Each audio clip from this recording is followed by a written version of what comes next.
नागपूर शहरात झालेल्या मुसळधार पावसामुळे अनेक भागांमध्ये पाणी साचल्याचं चित्र पाहायला मिळालं।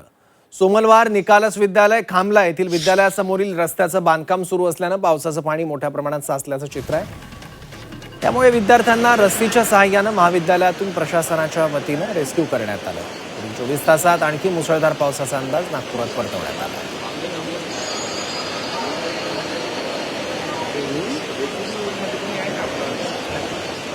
पण हा जो शाळेजवळचा जो पॅच आहे ना, हा त्यांनी उन्हाळ्यामध्ये जर कंप्लीट केला असता ना, तर कदाचित हा त्रास मुलांना कमी झाला असता। त्यांनी पहिलेच सगळे कामं करून टाकली आणि हा पॅच त्यांनी आता घेतला शाळा सुरू झाल्यावर, जो त्यांनी पहिले करून टाकायला पाहिजे होता। तर हे जे पाणी साचलंय, मुलांना त्रास होतोय, ट्रॅफिक जाम होतोय, हा त्रास वाचला असता।